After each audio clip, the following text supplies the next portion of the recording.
Hello and good day, Welcome to the Super Good Camping Podcast. My name is Pamela. And I'm Tim. And we are from supergoodcamping.com. We're here because we're on a mission to inspire other families to enjoy camping adventures such as we have with our kids. Today we want to talk about all things cooking while you're camping. So things that you might need to take in terms of gear for cooking, recipes, and food storage and safety while you're camping. So to begin with, we'll talk about camp stoves. All right, so lots of people use very small micro stoves, especially if you're backcountry camping. They can be a fuel canister type. Some of them take propane, some of them take isobutane. Some of them are twig stoves where you just feed twigs in and it creates a very hot, tight pattern of heat. There's alcohol stoves where it's a tank and you pressurize and it pumps it through a hose. But they're all basically doing the same thing. A small, light, portable produces a fairly small, hot but fairly small flame. Concentrated heat in a smaller area. Yes, so you want to be very cognizant of the fact that you need to be moving things around all the time. If you're not stirring it in the middle, or if you're cooking pork chops or something, you've got to keep rotating them around that central, because at one spot your centerpiece will get much hotter than the rest of your pan or whatever you're cooking in. Campfire cooking is another. It's an easy one. That's a front country or back country. Fire up your campfire. Cook on it. There. Short and easy. But you can cook over your campfire using the grill that Ontario Parks has a grill over right. top of They're usually pretty sooty and dirty and gross. Can be a bit nasty. So tin foil is a good thing to bring with you when you do that. We also have cheap. Went to the dollar store and bought a cheap barbecue grill. It's I'm sure it was like $2. We throw it on top of the grill, and so that we're cooking on our barbecue grill, which we clean. If I had a hint to say, you want to, so in Ontario Parks, although I've seen them in other places as well, it's a metal ring with a grill that can flip up and be over top, but it's at the back of the fire pit. Your fire needs to be at the back of the fire pit, not out in the front, in the middle of the fire pit. Cooking won't go as well for you if you put it out front. You can use skewers. You can wrap stuff in foil and actually throw it right into the fire. Right. So your potato, for starters, you want to fire it up not when you're ready to cook. You want to fire it up, 15, 20 minutes ahead of time, half an hour, depending what you're intending to do. But potatoes, wrap them up in foil, throw them in the fire, man. What else? We've done lobster tails in foil, throw them in the fire. I've taken fish fillets together with frozen vegetables, easy, throw it into the foil, throw it in the fire. There you go. And you can take heavy duty cookware with you, like a Dutch oven or a cast iron skillet if you want, but that's a lot to lug. Yeah, you can put. I've seen people hang a pot, do a tripod over top with a dangly bit of chain or whatnot, and then dangle their pot from that. I've also seen Dutch ovens. You get the people plunk them right into the coals. Bob's your uncle. That's I personally haven't done that, but we have one that we could probably. I'll think about that for next year, and then. The only other real, you can combine things too, depending on, how protected, like if it's the Ontario Parks ring, not so easy to do depending on how big it is. You may have to, but we've got a reflector oven, a Kid Products reflector oven, and we've made, what did we do? We did a roast, we did a beef roast, we've made pizza, we almost made cinnamon buns. So you can do things combined with your campfire, and then we sort of, if you want to step up your game and not use that, you can do. We have a portable barbecue that we take with us. We have Coleman stove, so it's got a grill and a burner. A burner. That's the word I was looking for. Thank you. We also have just a burner itself that screws on top of a propane one of those 1 pounder propane tanks. I often use that to make coffee while I'm doing bacon or sausages or, and whatever, on the Coleman stove itself. But I will absolutely say barbecue is a nice thing to have. You get all kinds of surface area. It's all controlled heat. It's less guessing game. But at the same time, I think ribs that get done on the campfire taste better. Just saying. Yeah.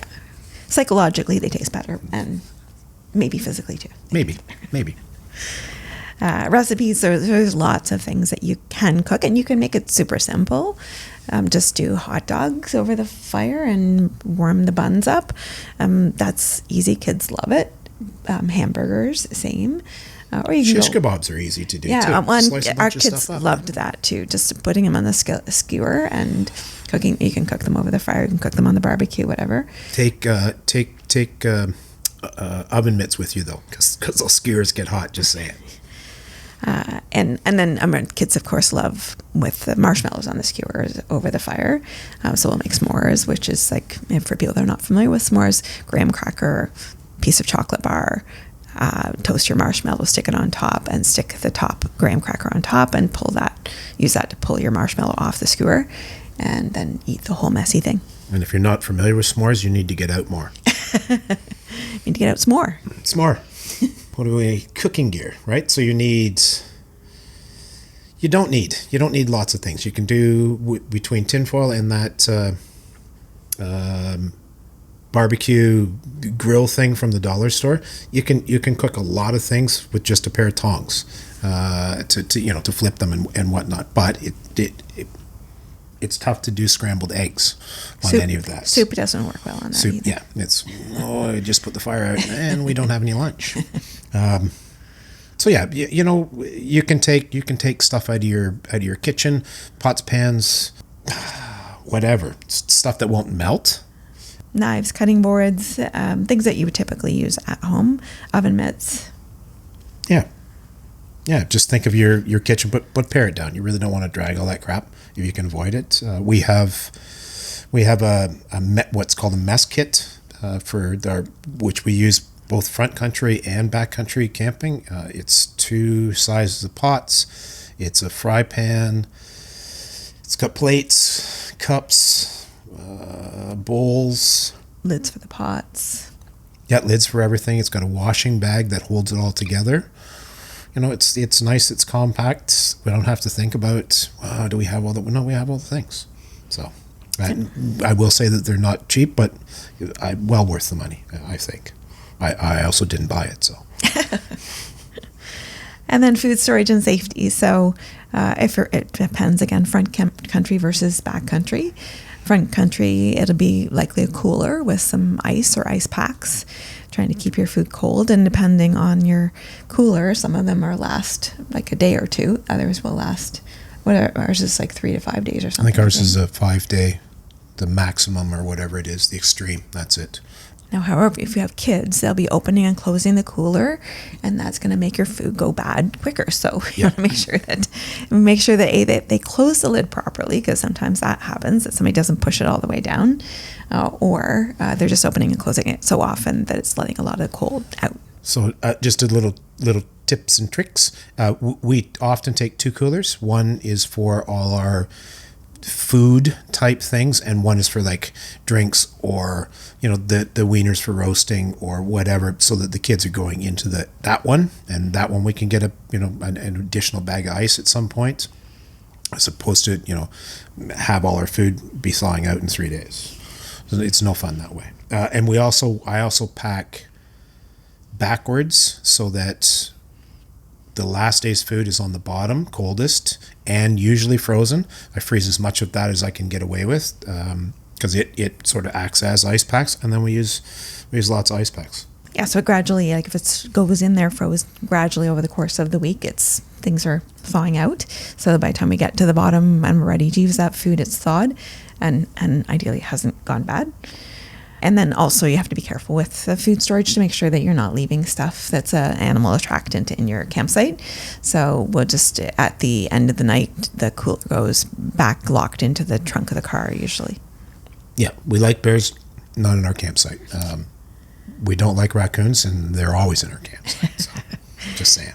And then, backcountry is a different story in terms of food storage, but a lot of that's dehydrated food, so still has to be stored so that you're not attracting animals. It's still an attractant. So you typically put it in a food barrel, and then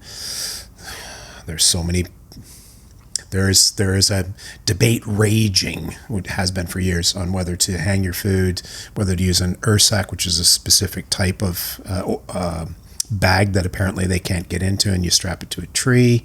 What's the other one? Bear vault, which I think is like this sort of jar that, again, they can't smell it, they can't get into. So I don't know.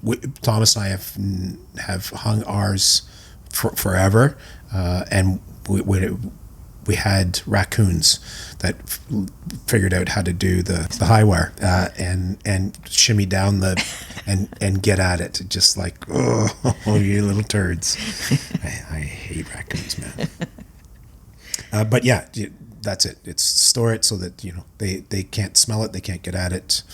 They being animals. Yeah, clean up after yourself when you make your meals. Make sure that you wash everything. Again, backcountry, we hang our mess kit with our food barrel, because I don't care how well you wash it, it's still going to smell like something you ate or something you cooked or what have you. So, we're very careful with that. Should we happen to catch a fish, we don't clean it on our site. We go somewhere else, clean it, and dispose of the remains, and then we cook it on our site. The same thing applies to your picnic table at a front country or wherever you are.